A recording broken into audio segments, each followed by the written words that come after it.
नमस्कार, आप देख रहे हैं दर्श न्यूज। मैं हूं आपके साथ रितेश शर्मा। बिहार की लोकप्रिय गायिका और बिहार कोकिला के नाम से मशहूर शारदा सिन्हा का 5 नवंबर की रात 9:20 पर निधन हो गया।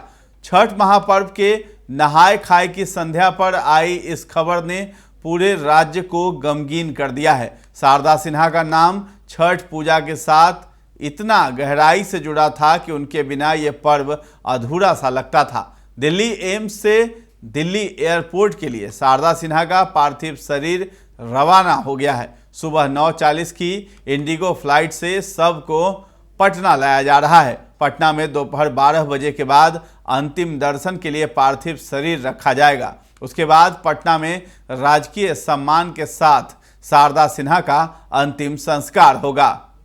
संगीत की देवी और स्वर कोकिला शारदा सिन्हा का 1 अक्टूबर 1952 को बिहार के सुपौल में जन्म हुआ था। उनके पिता सुखदेव ठाकुर शिक्षा विभाग में अधिकारी थे।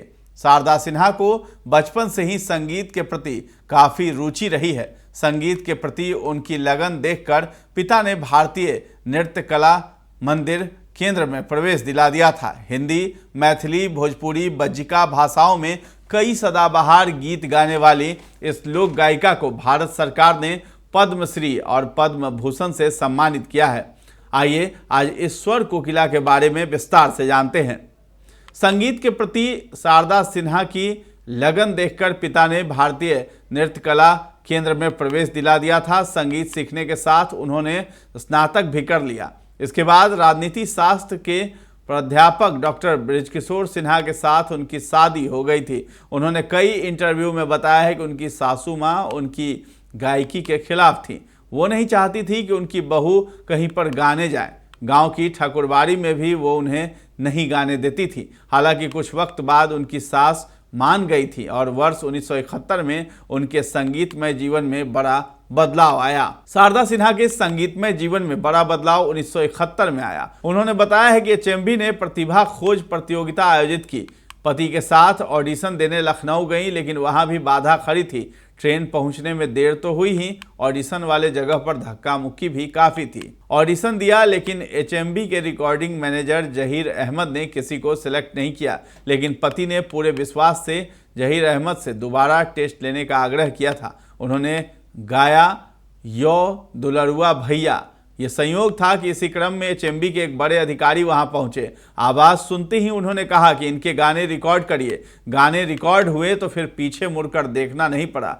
उनके गाने गांव-गांव, घर-घर में गूंजने लगे। भोजपुरी गाने को वैश्विक पटल पर पहचान दिलाने वाली पद्मश्री शारदा सिन्हा ही एक ऐसी शख्सियत है जिन्हें लोकगीतों से अलग नहीं किया जा सकता। शारदा कहती हैं कि उन्होंने कभी हिसाब नहीं लगाया था कि वो कितने सालों से गा रही हैं। उन्हें सिर्फ इतना पता है कि उन्होंने संगीत के साथ साथ जीना सीखा है। शारदा सिन्हा के मुताबिक संगीत को सीखने और सिखाने में उन्होंने अपने जीवन का एक बड़ा हिस्सा गुजारा है, लेकिन आज भी वो खुद को संगीत का छात्र ही मानती थी।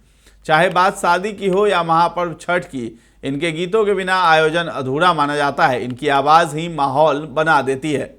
शारदा सिन्हा के कुछ चर्चित गाने हैं जिनके बोल हैं, राम जी से पूछे जनकपुर के नारी। दूसरा है केलवा के पात पर उगेलन सूरज देव। तीसरा है कांच ही बांस के बहंगिया। चौथा है आन दिन उगई छहो दीनानाथ।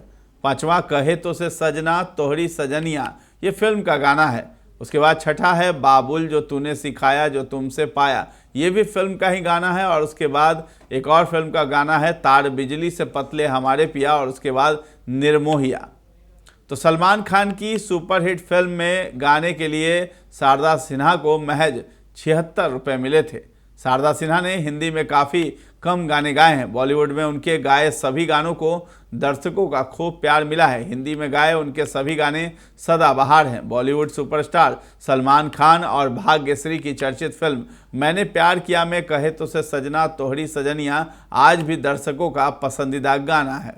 बताया जाता है कि शारदा सिन्हा को इस गाने के लिए महज 76 रुपये फीस के तौर पर मिली थी। सलमान खान की दूसरी सुपरहिट फिल्म हम आपके हैं कौन का बाबुल जो तूने सिखाया गाना भी उन्होंने गाया था। ये गाना काफ़ी लोकप्रिय है। 2012 में रिलीज़ हुई फिल्म गैंग्स ऑफ वासेपुर में तार बिजली से पतले हमारे पिया को भी उन्होंने अपनी खूबसूरत आवाज़ दी है। उनका ये गाना भी दर्शकों की जुबां पर चढ़ गया। वेब सीरीज महारानी में उनके निर्मोहिया गाने को खूब पसंद किया गया।